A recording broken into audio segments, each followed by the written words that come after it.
strikers, stroke forwards. And we've had problems with injury as well. The team not hitting form. But one thing I know about Stephen Keshi and his boys is when you write them off, is exactly when they prove you wrong. And as a betting man, I'm not a betting man, but I wouldn't bet against this Eagles, surprising a lot of people. All right, before we, close this segment, let's just show you something special, something unique that we got from the internet. Bruno Dioconte has been doing a great job for us, keeping this under focus for us. What you're seeing on your screen actually is a list of how the coaches going to the World Cup, what they are paid by their different countries, how well they are paid by their different countries. And they've ranked these coaches according to how well they are paid. Of course, number one on the list is the Russian coach, Fabio Capello. Number two on the list is the England coach, Roy Hodgson. Okay, leave the top on one side. Let's come to the bottom.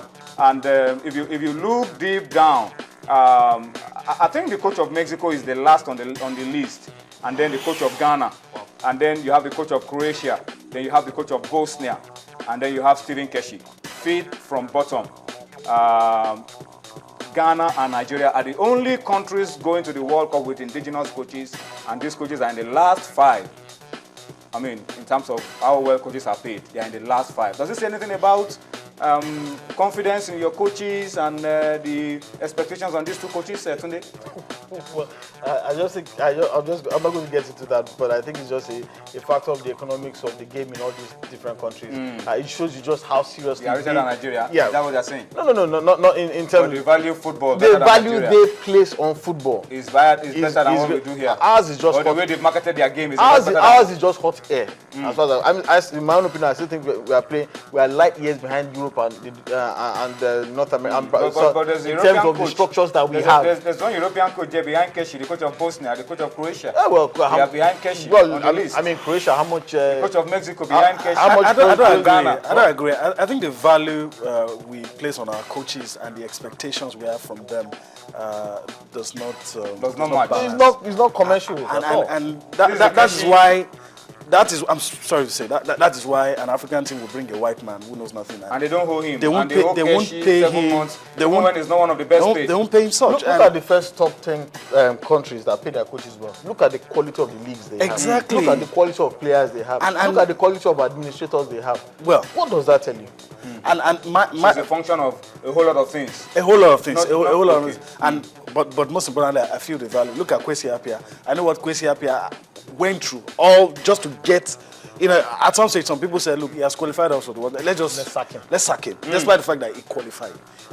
Even a white man will come to Africa and struggle, but they didn't see it that way. And a white man will even come and probably not qualify for the World Cup, and he's going to get huge amount of money.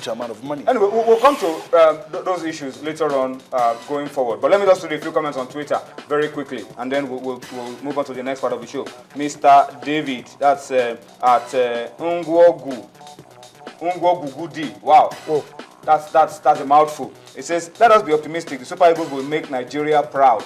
So, Super Eagles. That's what it says. Bishop McDonald at Yinka_Victors says, so Super Eagles, a quarter-final ticket will be fine for us. Any other thing is a plus. He's really worried with the way the Eagles have been defending. That's what he says. And that is why a lot of people are worried that Kenneth Omero has been a little injured. How will he get back? Will he be fully fit before the game against Iran? Because Kenneth is sure one of the players would like to see in every game that we play. He will be fit for the game. Gabriel Abayomi at Gabriel 050714 says, so Super Eagles, Tunde is a Thomas. A doubting Thomas. Put doubting because after Thomas physically touched... My name is not Thomas. After the Tunde Thomas there actually. You're acting like a doubting Thomas. My name is Tunde Koiki. Yeah, okay. He's acting like a Tunde Thomas. He says, when he sees the signs of victory, he will join us. He will join us. And he says Eagles all the way. Eagles for life. That's coming from Gabriel Abayomi. Yeah. Unwa Weze at Uzo Uriel, a very good friend of the house, says, we will shock the world. I'm happy no one is expecting anything from these lads. That's when we perform best. And it says, so Super Eagles. Yeah, when the expectation is down, that's when these guys, when you push them to the wall, that's when they bounce back. And that's what Ahmed Musa also says. He says the loss to the United States could be a blessing in disguise because everybody now thinks, look, these guys cannot do anything. And then they go there and then they prove everybody wrong. I hope so too. I remember France '98 where We were hammered left, right, and center. We we're not considered even- 5 in one friendly, 3 in another one. You know, and we're just. I was even talking about us not beating Denmark here, and we were thinking about Brazil because we thought we had good players and all that. But in this case, a lot of us, even the most optimistic football fan, has doubts, has questions. Some of us are just trying to be patriotic. A lot of question marks hang over this team. But yet you allow patriotism lead you down the way and hope that these boys would see the skepticism and just motivates them, yeah? Yeah, motivate them and play well. Kevin Amata says it costs nothing to believe the Super Eagles will win. It costs a lot to think otherwise going to the World Cup. So Super Eagles. I mean, what does it cost you to believe that this team will win? I mean, it's your choice really to either believe or not to believe. You could look at these boys and say, look, they will never raise their game. Some people are just naturally skeptics. And I think they do it in order to not so that defense mechanism. It's the defense mechanism so that their expectations and hope will not be dashed. And if they are proved wrong, they can say, well, I never expected that. But they did well. Okay, so they proved us wrong. So what? So it's just a case of you do your best not to invest your emotions because you don't want to get a situation where invest your emotions. These boys are being paid $10,000 for a win. You don't want to invest too much out of the jackpot. Exactly. So Ghana is getting what $75,000. It leaves you shattered. Cameroon rejected £61,000 per They want more. We don't know how much the Eagles They want more. But they've invested a lot and they are getting a lot. We are just investing emotions and we are getting. Okay, all right. Let's close it on that note because that's another angle to it. Let's close it on that note. We'll come back to all of those issues later on the show. We'll go on a quick break now. When we return from the break, we'll excuse Yemi Adebayo. Dumnodi Okonta will be coming in. There were games played today in the Globe Premier League. Dumnodi will give us the lowdown on all of it. Talk to us about which teams are dominating, which teams are at the bottom. All of that when we come back from this break. Stay with us. All right, thank you for staying with us. It's still Sports Tonight. We're moving on now. And Dumnodi Okonta has joined us. Dumnodi, good to have you join us on Sports Tonight.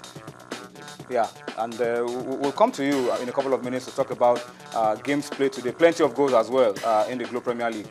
We'll talk about all of that and more. But let's just start with this. I mean, soft drink giant Pepsi, obviously in the middle of the World Cup, Keshi, Amokachi, ambassadors, Ederson, Echejele. But we want to talk about the contribution of Pepsi Football Academy to Nigerian football. Osaze Odenwege is a product. Unfortunately, Ederson is out of the World Cup, but they are sending they've gotten scholarship for 2 players to go to the United Kingdom to read and play football. I think that's huge.